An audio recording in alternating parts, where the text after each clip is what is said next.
Hey guys, welcome to the Liberal Hive Mind, a channel solely focused on exposing the abundant hypocrisy of the left. Honestly, no matter which way you cut it, no matter how you slice it, the result is still the same. What we are seeing is a continuation of the post-2016 Democrat strategy. Election interference tactics. In 2016, the Democrats lost. They lost fair and square, but they weren't expecting it. They underestimated Donald Trump. They thought Hillary Clinton had this thing in the bag. 99.9% Hillary was going to win. Donald Trump was a joke. He wasn't a serious candidate. He was doing it for personal gain, to promote The Apprentice, to promote his brand, but they couldn't be more wrong. Donald Trump was incredibly serious, and Donald Trump BTFO'd the establishment. And ever since then, they haven't been able to accept it. They still can't accept that Hillary Clinton lost, and they know that it's a constant present threat that Donald Trump could in fact get another 4 years. And so the strategy from 2016, or rather in the 2018 midterm, all the way till now, till present day 2023, has been, we will literally do anything. We will stop at nothing to stop Donald Trump. Now the discussion, especially within right-wing circles, is what's the strategy here? There's one faction that believes that the Democrats are doing this to take down Donald Trump, to stop him from even being able to run. Well, constitutionally they can't stop him, or I guess the idea is to tarnish his name as a criminal with all of these endless investigations, hoping that his popularity just eventually fizzles out. The other opinion is actually what Bill Barr mentioned on Fox News the other night. I mean, is there any doubt, maybe I'm overstating it in my opening, is there any doubt that the basic thought here, leftist Democrats do not want Trump back in the White House? Period. Full stop. Is there any doubt about that? I mean, and they'll do anything it takes. Legal, illegal, you name it, they'll do it. That is their ultimate goal. There's no policy goal here. There's no help in America. There's no wealth and prosperity and happiness. There's no bringing people up from low incomes to high incomes. It's to stop Donald Trump. I think there's some Democrats who would like to drive him from the political scene completely because of Trump derangement syndrome, and they consider him very dangerous and so forth. But I actually think that the most Democrats who get involved in this kind of thing, they actually want to run against Trump because they think, whether they're right or wrong, people can debate, but they think they can beat him.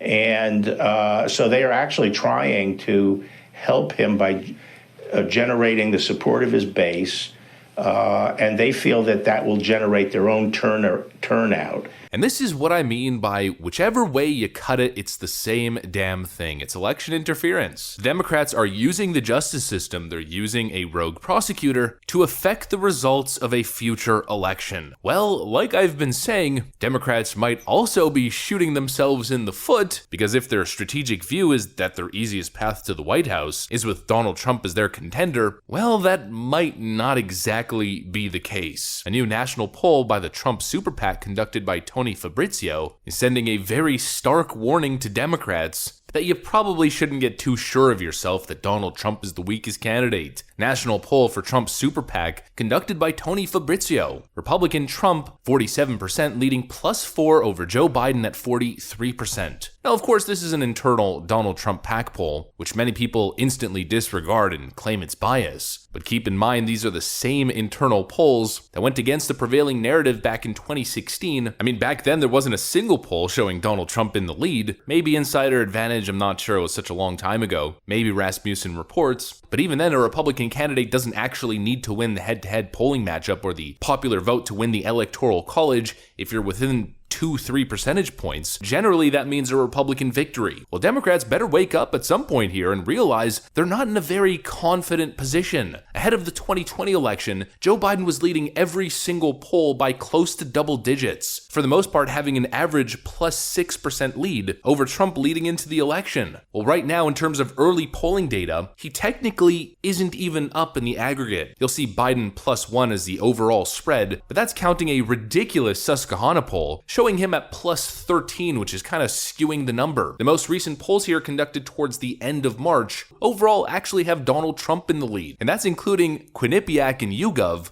which are two of the most garbage left-leaning pollsters in the industry. Harvard Harris and Emerson both have Trump +4, basically mirroring the internal Trump Super PAC poll conducted by famed pollster Tony Fabrizio. I know Democrats, of course, want to cope and convince themselves that Donald Trump's an easy target, and what they're really scared of is the looming threat of Glenn Youngkin and Ron DeSantis. But I really think that's cope. I think that's serious cope. You can already see the panic starting to settle in. Jen Psaki says the Democrats should stay out of Trump indictment drama. Don't celebrate, brag, or predict outcomes. The most common sense left-wing headline that I've read all day. Although that's just the headline, the actual monologue from Jen Psaki's show is a complete abomination. Democrats, however, of course, aren't exactly taking her advice. Maxine Waters is going on a national media tour celebrating supposedly being right about Trump's indictment. As we all know, you predicted this indictment would happen, and you tweeted, quote, Stormy Daniels would get him. How do you feel about being right? Well, I feel that justice is being served. This president has gotten away with some of the most ridiculous actions. I think he's violated the Constitution. I think he really does not care about our democracy. And I think that it's time for him to have to be held accountable. And so justice is being served. This president has earned this indictment. It's really not a good look, no matter what the strategy is, no matter what Democrats are playing at here. It's not a good look, and again, it leads to the same result. Whether they're a bunch of tyrants who have decided to cross the Rubicon and move forward with the authoritarian strategy of arresting their political opponents, or whether or not they're simply manipulating the system in another way to ensure that Donald Trump wins the primary election, regardless, people are viewing it as election interference and as purely political. We've covered the polls. And Democrat arguments as to the opposite are just not convincing. When Democrats tell you that really it's the rule of law in action, it's the justice system doing its impartial job and just holding Donald Trump accountable for all of the crimes that he's committed, all of these crimes that they literally cannot define. The talking points are just not holding up to basic common sense and basic scrutiny. And actually, funnily enough, it's leading to some pretty hilarious interactions on TV. Here's Adam Schiff on MSNBC being challenged on his claim that the Trump indictment has become too political. Has this criminal allegation, this indictment, already become too political? Donald Trump is raising, a fortune more than $1 million, $1.5 million or more, just on the threat of the indictment. Large number of politicians, are doing that. You're fundraising on it.